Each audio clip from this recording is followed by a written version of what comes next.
Pour parler de l'Institut de l'engagement, il faut d'abord parler d'engagement et d'abord d'engagement des jeunes. Et remonter à peu près 10 ans en arrière, au moment où se crée en France le service civique, qui a été créé par une loi le 10 mars 2010, après pas mal de soubresauts. Ça faisait pas mal d'années que la classe politique ou les adultes se posaient des questions sur l'engagement des jeunes, avec beaucoup de partis pris sous l'angle assez classique. Les jeunes ne sont plus comme avant. Avant, tout le monde voulait s'engager, on croyait à la société, à la nation, au projet collectif, etc. Et là, on est face à des générations qui sont plus individualistes, plus consuméristes, plus égoïstes, plus utilitaristes, etc., etc. Et donc, pendant des années, on a mis tout ça sur le dos de plein de choses. Mai 68, la suppression du service militaire, et je ne sais quoi d'autre. Et puis, il y a eu quelques tentatives d'essayer d'obliger des jeunes à s'engager ou de pousser des jeunes à s'engager, notamment dans des contextes qui étaient des contextes où la société se sentait menacée par les jeunes. Et en particulier, certains d'entre vous se souviennent peut-être qu'il y a eu des émeutes au début des années 2000, les émeutes de banlieue, Aulnay-sous-Bois, etc. Et à ce moment-là, il y a eu un petit discours sur le thème, plutôt que de casser les commissariats ou de casser les bibliothèques, on va faire en sorte que les jeunes s'engagent, mais sans vraiment y attacher d'importance. Et puis sans vraiment faire un diagnostic sur ce qui était le problème. Et il y a un peu plus de 10 ans, on a essayé de travailler autrement, d'abord en écoutant ce que les jeunes souhaitaient et en se penchant davantage sur la manière dont ils se comportaient et essayer de comprendre davantage leurs aspirations. Et on s'est dit à ce moment-là que le problème n'était pas de savoir s'ils avaient envie de s'engager, mais plutôt de savoir s'ils pouvaient s'engager, si on leur permettait de s'engager, et si, quand ils s'engageaient pour une cause, ça pouvait les aider ou au contraire les pénaliser dans une société dans laquelle la situation des jeunes est plutôt compliquée. On a basculé en 50 ans d'une société dans laquelle les jeunes sont ceux dont les revenus sont les plus faibles dans la société, ceux dont le taux de chômage est le plus élevé, et puis on a vu retarder l'âge d'insertion des jeunes dans la société au fil des décennies.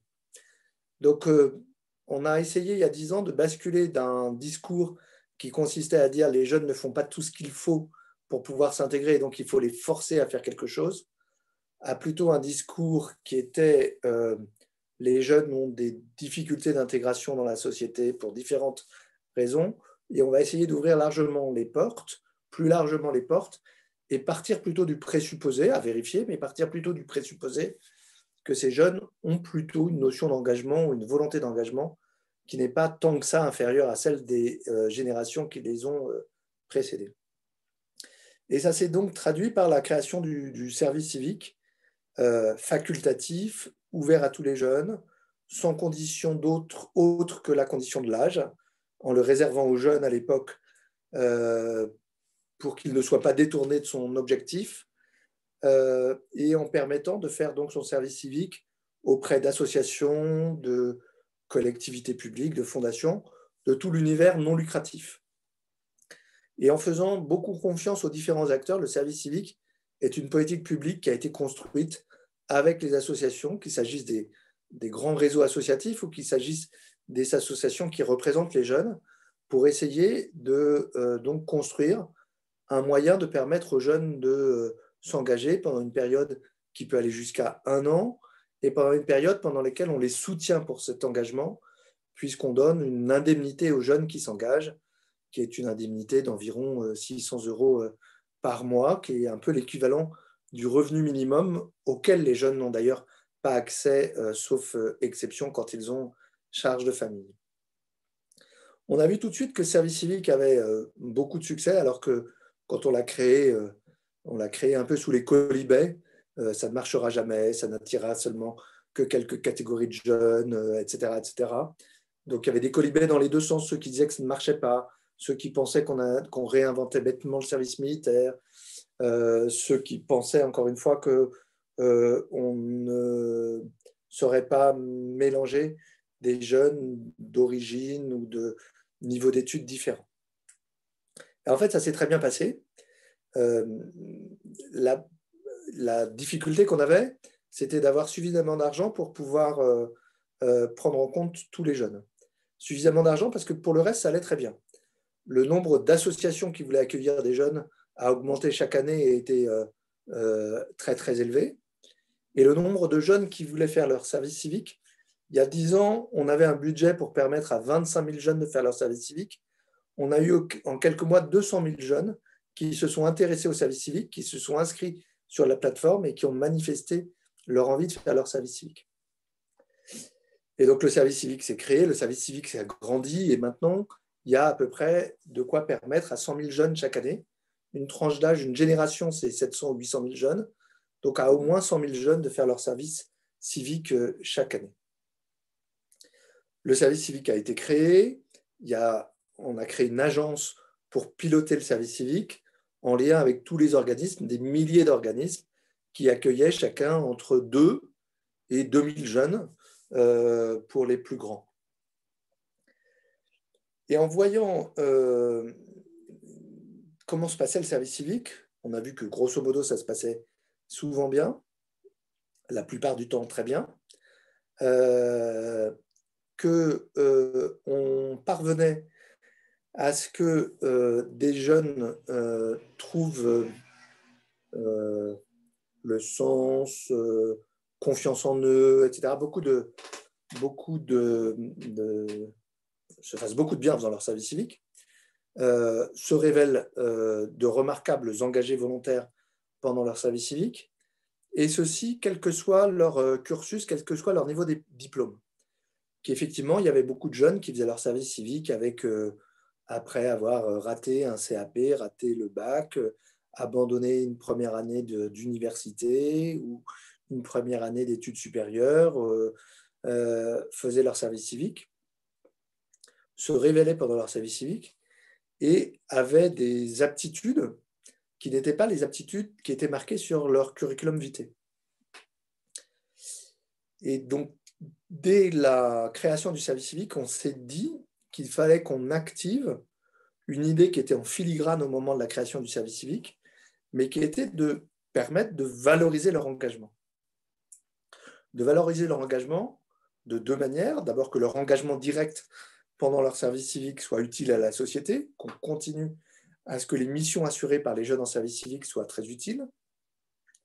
Deuxièmement, valoriser l'engagement pour faire en sorte que, une fois qu'on a commencé à s'engager en faisant son service civique, on puisse continuer à s'engager par la suite, mais aussi valoriser son engagement en faisant en sorte que ce qui est acquis, ce qu'on a pu apprendre, ce qu'on a pu montrer, ce qu'on a pu révéler, ce qu'on a pu réaliser, ce qu'on a pu faire pendant son service civique, soit également utile à celui qui s'est engagé dans un système français que vous connaissez, que vous avez peut-être subi, négativement, que vous avez peut-être utilisé positivement, un système français qui se caractérise beaucoup par le fait qu'il y a des voies toutes tracées. Quand on les prend, tout va bien. Et si on rate la voie ou si on sort de la voie, là, il y a peu de chances que vous soyez rattrapé. Donc, il y a des voies, paradoxalement, des voies royales dans la République qui passent souvent par les classes préparatoires et par le fait qu'on n'a jamais redoublé, qu'on ne s'est jamais planté, qu'on a toujours été dans les bonnes filières qui permettent de s'en sortir bien. Mais c'est extrêmement difficile quand on a redoublé, quand on a décroché, quand on s'est arrêté 1 an, quand on a choisi des disciplines qui ne sont pas exactement les disciplines les mieux vues, quand on a attaché plus d'importance aux sciences humaines qu'aux sciences dures, quand on n'a pas supporté les modes de sélection traditionnels, etc., etc. Et pour tout cela, ce qui représente beaucoup, beaucoup, beaucoup de jeunes, il est extrêmement difficile de pouvoir s'intégrer au bon niveau dans la société, pouvoir soit réaliser des études, valider des diplômes, trouver un bon métier, trouver un bon équilibre entre son métier et ses autres aspirations. Et on connaissait ce constat et on s'est dit que l'engagement pouvait être un moyen d'un peu corriger, contourner, éviter tous ces obstacles. Et donc on s'est dit, après tout, dans un pays qui aime tant que ça la sélection, on va organiser d'autres modes de sélection, d'autres catégories de jeunes, sur d'autres critères, pour faire d'autres choses.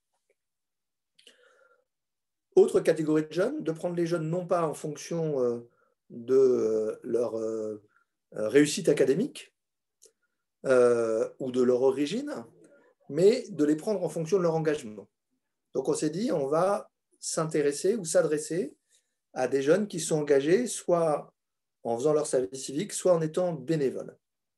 Deuxième chose, on s'est dit, on va les recruter ou les sélectionner autrement que d'habitude, pas en leur demandant d'expliquer qui est Maurice Genevoix, de faire la liste des présidents du Conseil de la 4e République, de résoudre des équations, mais de les sélectionner sur l'ensemble de leur personnalité, sur leur projet, sur l'importance qu'ils attachaient à l'engagement et sur leur capacité aussi à formuler peut-être le besoin d'être aidé ou d'être soutenu. Donc ça, c'est la première différence, les jeunes auxquels on s'adresse. Deuxième différence, la manière dont on les sélectionne. Et troisième différence, ce qu'on leur propose. Très souvent, là aussi, dans le système français, on demande à chacun d'avoir à choisir précisément, quasiment depuis la maternelle, ce qu'il va faire. Est-ce que vous allez choisir d'être avocat ou médecin, un métier manuel ou un métier intellectuel, à Paris ou ailleurs, plutôt des études ou plutôt travailler, plutôt public, plutôt privé, plutôt ceci, plutôt cela. Nous, on s'est dit, on va faire très différemment, on va adapter nos offres à ce que souhaitent faire nos lauréats. Et donc, certains voudront travailler, d'autres voudront faire des études, d'autres voudront créer leur projet, d'autres ne sauront pas exactement, ils auront des idées dont ils ne savent pas si elles se traduisent par des études, par un projet ou par un boulot. D'autres commenceront par l'un et continueront par l'autre. Les études qu'ils veulent faire seront peut-être extraordinairement diverses. Les projets qu'ils veulent conduire parfaitement différents les uns des autres. Les entreprises auxquelles ils peuvent s'intéresser les plus différentes et pas simplement les quelques entreprises qui recrutent beaucoup. Et donc, on s'est organisé, du coup, avec le plus de partenaires possible pour permettre à nos lauréats de pouvoir satisfaire leurs aspirations. Tout cela s'est fait, je fais une petite parenthèse sur ce qu'est l'Institut. L'Institut, c'est une association de loi 1901, gouvernée par des bénévoles, avec une équipe de salariés. Cette équipe qui est dirigée par Claire de Mazancourt, avec comme adjoint Marc Germanang, est une équipe qui est majoritairement composée de personnes qui accompagnent individuellement les lauréats, et puis de personnes qui font tourner l'Institut, et puis de personnes qui organisent les conférences, les séminaires, les campus. On reviendra dans quelques instants sur tout cela. Et une équipe comme cela ne pouvait pas, à elle toute seule, on ne pouvait pas répondre à toutes les aspirations des jeunes sans avoir des partenaires. Donc on a organisé pendant toutes ces années un réseau autour de l'Institut, dont on peut dire aujourd'hui qu'il est très diversifié, très solide, très fidèle, et qui est constitué de différentes composantes sur lesquelles je vais revenir dans un instant. Mais avant de revenir à ces différentes composantes, je vais revenir à ce que du coup l'Institut propose aux lauréats jusqu'à présent, jusqu'au moment où on a formé une promotion très différente, qui sont les engagés du Covid. Donc je ne sais pas encore dire d'ailleurs à quel point elle est différente, à quel point elle a des points communs, et à quel point nous devons adapter ce que nous faisons avec vous par rapport à ce que nous avons fait au cours des dernières années avec tous les lauréats, qui doivent être maintenant 2500 peut-être lauréats et anciens lauréats de l'Institut, peut-être un peu plus. Claire, vous... Combien ? 4300. 4300 lauréats et anciens lauréats depuis la création de l'Institut. Donc, on s'est dit qu'il fallait qu'on leur propose plusieurs choses et l'Institut fait tout cela. Un, leur proposer donc de valoriser leur service civique le mieux possible. Pour ça, première étape, c'est de les accompagner. C'est l'équipe dont je parlais tout à l'heure qui peut faire un point avec chacun d'entre eux, où ils en sont, ce qu'ils veulent faire, ce qu'ils savent faire déjà, ce qu'ils voudraient savoir faire en plus, et donc de pouvoir leur proposer soit d'être dans une filière de formation, filière d'emploi, une filière de création d'activités. Pour la filière formation, on a noué des partenariats avec plus de 150 établissements d'enseignement supérieur, parmi lesquels on trouve les instituts d'études politiques, beaucoup d'écoles de management, beaucoup d'universités, l'ensemble des écoles de formation au métier du travail social et des écoles d'art, des écoles de journalisme, etc., qui, pour la plupart d'entre elles, ont accepté que le fait d'être lauréat de l'Institut soit l'équivalent pour eux de leur admissibilité. Et donc d'épargner aux lauréats toute une série de barrières ou de filtres souvent difficiles quand on a eu un parcours un peu différent du parcours le plus traditionnel ou le plus classique. Et donc chaque année, il y a des lauréats qui rentrent dans ces écoles. Avec les entreprises, on a fait exactement la même chose pour leur proposer de pouvoir recruter des lauréats alors même que c'était des lauréats qui n'étaient pas passés par des classes préparatoires, qui n'avaient pas forcément eu des cours de marketing, qui n'avaient pas fait 36 stages déjà dans des entreprises depuis tout petit, etc., etc. Et puis, pour la création d'activités, on fait en sorte qu'on puisse soutenir à la fois en savoir-faire, en réseau et parfois en argent, celles et ceux qui veulent créer leur activité. Et donc, ce que l'Institut propose, c'est un, ces voies d'accès, deux, c'est mise en relation soit avec des écoles, soit avec des entreprises, soit avec des institutions, soit avec des individus, sous forme de, au-delà de l'accompagnement qui est fait par notre propre équipe, sous forme de parrainage auprès de notre réseau de bénévoles. Et puis, l'Institut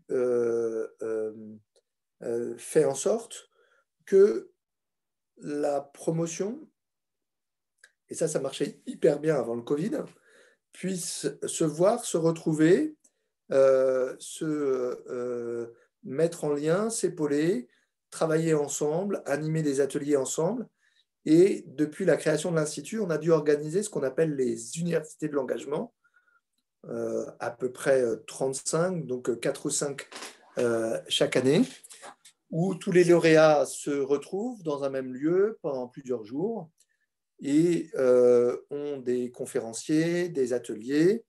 De plus en plus, les anciens lauréats viennent eux-mêmes animer des ateliers pour les jeunes lauréats.